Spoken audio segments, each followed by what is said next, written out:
Ano yung nababalitaan ko? Pinagkakalat mo doon na wala akong silbi rito sa bahay? Palamunan mo lang ako? Ha? Totoo ba yan? Aris, ano ba yung pagkasabi mo? Wala akong alam dyan. Inuumaga na nga ako sa pag-uwi eh. Marie, dadan ka pa ba kay Mamang? Ay, hindi na. Baka hinahanap na siya ng anak ko eh. Paisabi na lang kay Mamang na mamaya ko na ibibigay yung porsyento niya. Grabe naman kasi si Mamang eh.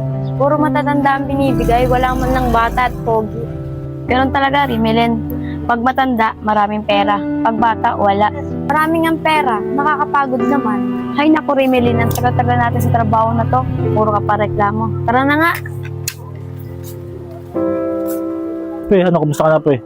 Okay lang ako. Pre, sila Mario, pauwi lang. Alam mo ha, ayun oh. Mukhang lumaga na naman itong mga to ah. Oo nga, Mukhang pre. jackpot na naman itong mga to ah. Marie, mukhang tinangali na kayo ah. Mukhang nakadami kayo ah. Wala ba tayong libre dyan? Ano, Lando? Libre. Sa panahon ngayon, wala nang libre. Uwi ka muna sa inyo. May asawa ka naman eh. Oo nga. Grabe kayo, Marie.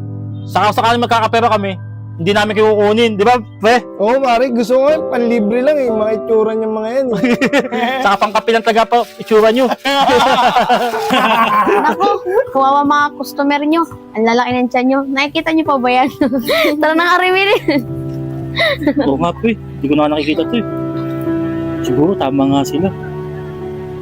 Tara, pre. Mag-jogging lang tayo. Para medyo lumitan tiyan natin. Anak,